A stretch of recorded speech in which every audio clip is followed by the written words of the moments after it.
Good morning, students. Hope you're all safe and healthy. Today, let's move to the poem in Unit 2, The Grumble Family. This is a humorous poem about a family that keeps complaining about silly matters. This poem is written by Lucy Maud Montgomery. So, here are a few things about the poet.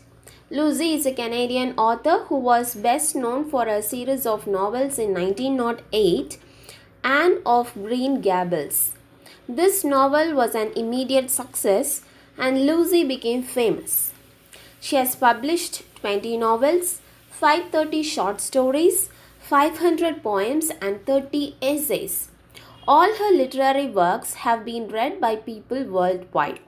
One of her poems, The Grumble Family, is prescribed in your text. So let's move to the poem. I shall read the poetic lines and you can read it along with me. The Grumble Family. There's a family nobody likes to meet. They live, it is said, on Complaining Street. In the city of never are satisfied, the river of discontent beside. So the first stanza of this poem gives a brief introduction about the Grumble family. What is this grumble? Yes, it is complaining. Here is a family that keeps complaining and nobody likes to meet them. They live in a street named Complaining Street, which is located in a city named Never Are Satisfied. And there is also a river named River of Discontent that runs along the sides of the city. Here are few glossaries given. Please make a note of it. The second stanza. They growl at that and they growl at this. Whatever comes, there is something amiss. And whatever their station be, high or humble, they are all known by the name of grumble. So the second stanza shows the nature of the family. They are always dissatisfied with everything and always find something amiss or inappropriate. Whatever their position may be it humble or modest or be they in a high position, they are all called with the same name, grumble. Grumble family. So the next stanza. The weather is always too hot or cold. Summer and winter alike they scold. Nothing goes right with the folks you meet down on that gloomy, complaining street.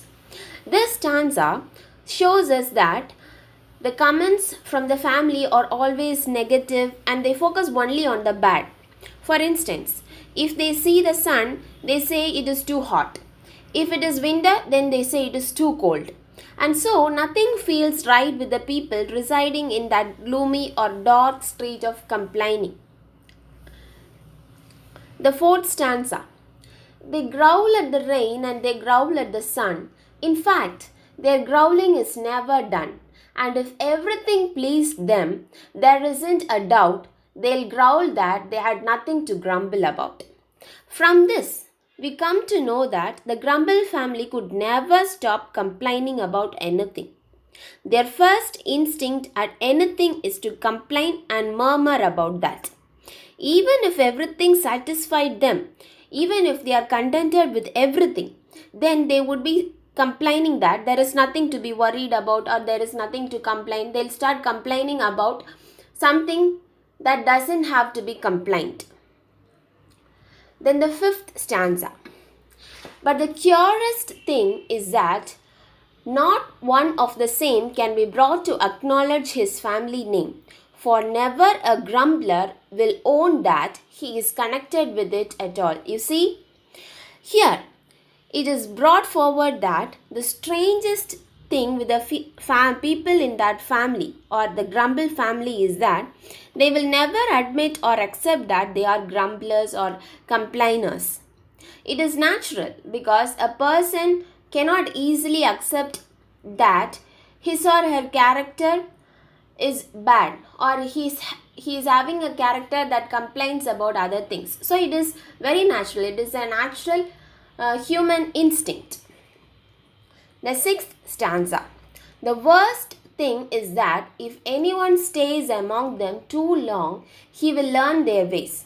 And before he dreams of the terrible jumble, he is adopted into the family of Grumble. Here, the worst thing about the Grumble family is that if anyone stays with them for a long time, then the person will learn their ways of grumbling.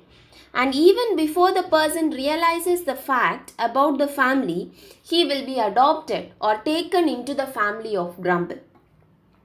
So, he would then become a grumbler. The 7th stanza. And so, it were wisest to keep our feet from wandering into complaining street, and never to growl whatever we do, lest we be mistaken for grumblers too.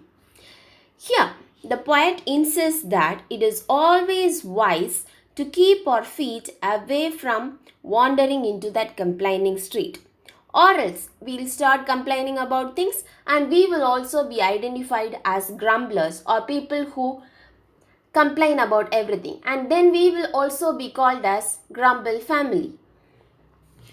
The last and final stanza is that, let us learn to walk with a smile and a song, no matter if things do sometimes go wrong, and then be our station high or humble, will never belong to the family of Grumble.